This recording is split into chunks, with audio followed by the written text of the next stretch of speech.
We've just arrived in Pierre Condre, a small settlement in Redi, Doti.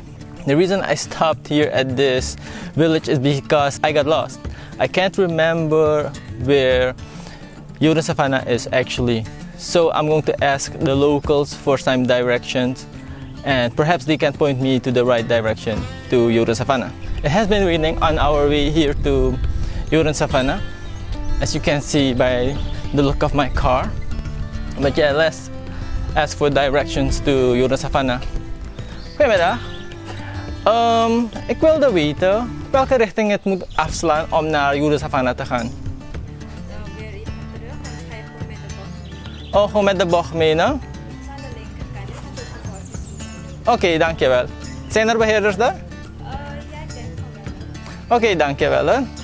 So the lady was nice enough to point me into the right direction.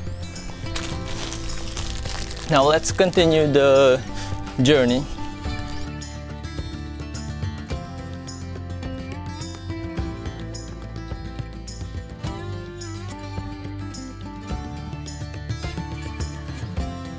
Just before you leave Pierre Condre to Jodensavanne, there's a small bar here, which is really nice and cozy. Perhaps you can freshen up before you go to Jodensavanne. Buy some Pepsi, buy some beer, buy some rum. It's a really good place to hang out.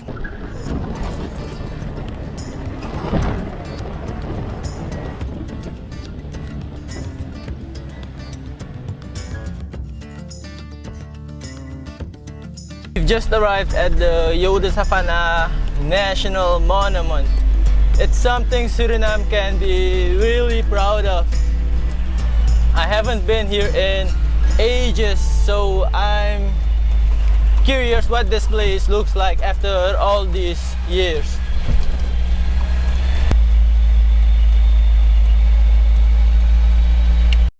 We finally made it to the Jodensavanne National Park, but there seems to be no manager at the park, and this could be a problem because we have no access to the park without the permission of the manager. We just gave him a call. I hope it won't take him too long to reach us. So we got ourselves a little side quest. We're on our way to a medicinal spring. The manager could not explain what that exactly is, but here's a small description of what it is. But I'm very excited because this is the first time coming to a medicinal spring. This is it, guys. This is the medicinal spring. It looks really shady. Let's check it out. This is it. This is the medicinal spring, but the PVC pipe, it's really off because that can come from anywhere. So I'm not drinking out of it. But yeah, this is it. Very anticlimactic. But should I take a sip? I'm going to take a sip.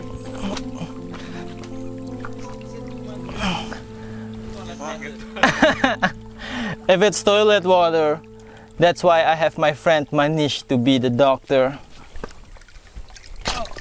Oh my god.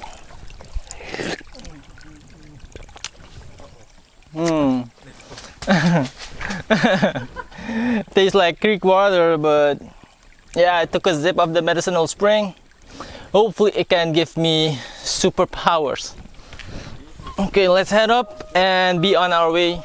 After a little side quest, the manager came and we paid the entry fee.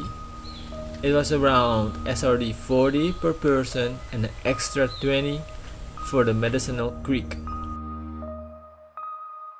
We've just received permission that we can enter the historical site. And as I was explaining in the video, I haven't been here in years, so I'm really curious what this place looks like.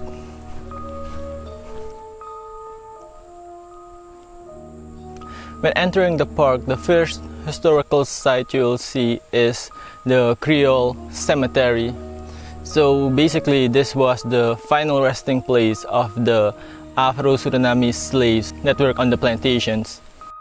There are 141 graves preserved here, the oldest which dates from 1860 and the most recent one in 1959.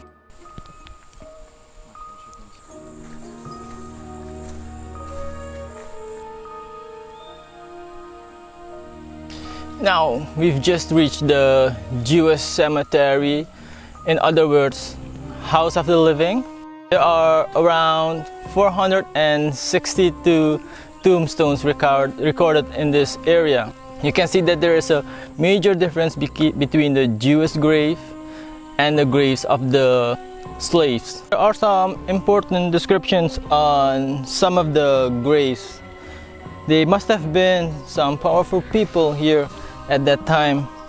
And if I'm reading the description, you can see that they were really important people at this time.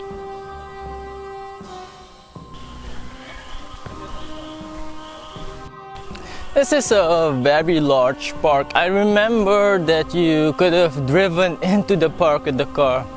I'm glad that they stopped that. So there it is, ladies and gentlemen, the first Joodse synagogue in Suriname, established by the Portuguese Jews. Am I saying that right? Let me know in the comments below. But yeah, it was established in the late 1600s, and this is what is left of the place. Suriname is notoriously bad at preserving old monuments. I can understand why, because maintaining a monument like this in the middle of the Suriname jungle can be very expensive.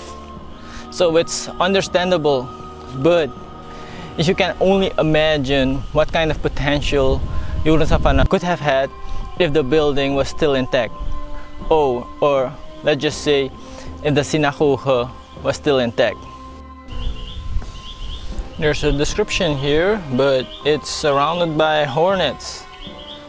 So I'm risking my life for you guys. So make the most of it.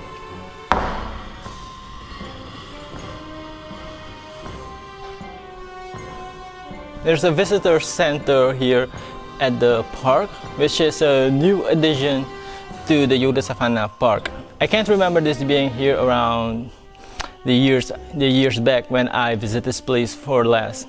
But let's see what's inside. There are some well-preserved pieces of history in the visitor center, which can be really interesting if you like reading.